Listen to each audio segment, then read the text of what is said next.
la línea de análisis sobre la sociedad brasilera que hemos tenido esta mañana, le damos la palabra a Víctor Muñoz para que nos hable de la juventud en Chile, un tema también de mucha actualidad en este momento.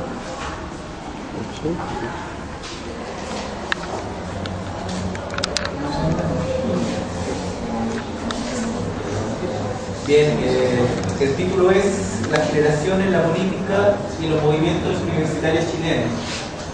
Intentaré compatibilizar el tiempo apremiante con la necesidad de hablar un poco más lento y bueno, tratar de pronunciar todas las letras, cosas que para un chileno es algo muy difícil.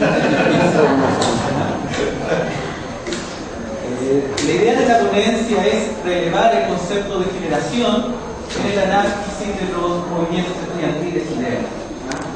¿Por qué? Porque se entiende que este concepto vincula lo etario, lo social etario, con los procesos sociohistóricos. Cuestión que suele pasarse por alto en las primeras impresiones que se tienen en torno a las juventudes de distintas épocas. Por ejemplo, en los años 60 era muy común entender que la juventud de América Latina era prácticamente por esencia política, por esencia revolucionaria, por esencia orientada al cambio. ¿Qué sucede después de la ola de dictaduras militares y después de la entrada del neoliberalismo, del triunfante neoliberalismo en nuestros países? Se tendió a pensar lo contrario. La juventud sería por esencia apolítica, por esencia apática.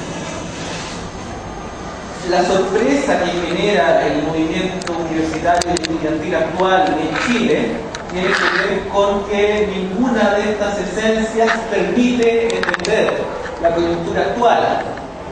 ¿Por qué? Porque aunque la propia clase política llegó a avalar una comprensión del campo político como orientado al consenso, orientado al statu quo, protector de lo que había sido las transformaciones estructurales en el campo de lo social y de lo económico que había realizado la dictadura de Pinochet. Si esos gobiernos en un principio incluso apelaron a esta frase de decir gobernamos en la medida de lo posible, rompemos con lo que nos dejó Pinochet en la medida de lo posible, y se buscó también ciudadanos en la medida de lo posible. La sorpresa es cuando estos estudiantes apelan a la política y desconciertan a la clase política. La clase política los mira, el gobierno de Piñera les dice: ¿por qué ustedes politizan? Ustedes son estudiantes. ¿Por qué una demanda estudiantil la empiezan a vincular con nacionalizar el cobre? La empiezan a vincular con nueva constitución, la empiezan a vincular con una asamblea constituyente para una nueva constitución o con políticas redistributivas de ingresos. ¿Por qué? La clase política se había llegado a sentir cómoda con el apoliticismo. Tuvimos un candidato presidencial como Joaquín Lavín de derecha que se promocionó diciendo: yo no soy político. A mí no me preocupa la política, sino los reales problemas de la gente, que vive en una casa que con el viento se le vuela o que se cae en una gotera. Eso es el real problema de la gente, no la constitución, no la redistribución del ingreso, no el cobre. Discurso político exitoso. En algún momento a Ricardo Lagos, presidente no de derecha, sino de centro izquierda, se le preguntó, ¿no es inquietante que los jóvenes no quieran votar? ¿No es inquietante que los jóvenes tengan cierta orientación apolítica de participar en la política formal? Lagos respondió: no es inquietante. Le volvió a preguntar a la periodista: ¿tú sabes quién es el presidente de Suiza?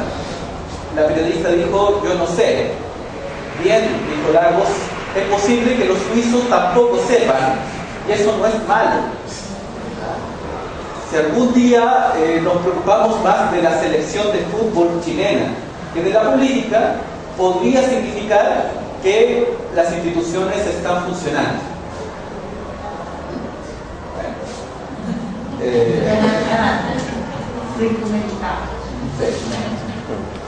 Entonces, cuando aparece este movimiento que les dicen no son políticos y ellos responden sí, somos políticos, viene más que nunca es necesario revisar la historia, revisar el proceso y la conexión de la juventud con todo el entramado social que la constituye, el contexto y el proceso, o sea, las relaciones entre Estado, mercado y sociedad. ¿Por qué los jóvenes de los 60 eran politizados? Porque el Estado era decidor, porque el Estado era interventor, porque había una cantidad de imaginarios relativos a cambios estructurales necesarios que se podían hacer desde el Estado. Y ahí tuvimos movimientos estudiantiles politizados. Ahí tuvimos movimientos sociales implicados con los partidos políticos de masas. La paradoja fue ¿cuál? Que cuando Pinochet, el 73, dice prohibimos los partidos políticos porque dividen y lo bueno es la unidad nacional. Prohibimos las federaciones estudiantiles porque se eligen por votos y eso también divide. Prohibimos de cierta forma la participación política y satanizamos la política como algo malo. Y eso permite hacer las transformaciones estructurales de la entrada pionera del neoliberalismo en América Latina, quitándole peso decidor al Estado. La paradoja fue que nada de eso rompió con cierta tradición desde 1930 en la que la política era política de masas, en donde los partidos eran de masas implicados por los movimientos sociales, y los movimientos sociales desde partidos clandestinos, federaciones estudiantiles prohibidas, siguieron apelando al gran cambio estructural. Ahora, ese gran cambio estructural tenía un ícono que era Pinochet. Pinochet hizo reformas, pero si cae Pinochet, se caen todos. Si cae Pinochet, la dictadura será un paréntesis. Lo que emerge en la postdictadura es la gran perplejidad de los movimientos estudiantiles cuando comprenden que la dictadura no fue un paréntesis, que la dictadura transformó, y que transformó las relaciones Estado, mercado y sociedad, y transformó los sentidos del campo político. Y claro, la preocupación fue ¿qué pasa que los jóvenes no votan? Quizás los jóvenes ahora empezaron a ser apolíticos, perdiéndose de vista la pérdida de sentidos, de efectividad social del campo político. Al principio de los 90, la Federación de Estudiantes de la Universidad de Chile estuvo 2 años sin funcionar por una situación de perplejidad. ¿Qué hacemos en esta nueva situación? Una federación estudiantil de 100 años de historia, desde 1906. El chileno muy institucionalizado para participar siempre, ¿no? Federación que se reconstruyó en dictadura, con votos, con estatutos, sin ser reconocida por la dictadura. Eso en transición está 2 años, año y medio, sin funcionar por la perplejidad del que hacemos. Entre tanto, la universidad pública se había transformado en dictadura. El año 77 la Universidad de Chile se empieza a pagar. Antes se pagaban cuotas solidarias, algunos servicios. Siempre fue, sí, una universidad de élite, de élite. Un examen de admisión muy complicado que marcaba un filtro socioeconómico, pero no se pagaba. En el 77 se empieza a pagar con cuotas diferenciadas, arancel diferenciado. Si eres más pobre, puede que no pagues o pagas poco. Si tienes más dinero, pagas más. El año 81 se implementa el sistema de crédito. Todos pagan lo mismo. Si tienes dinero, pagas ahora. Si eres pobre, pagas después, cuando seas un profesional exitoso y ganes dinero.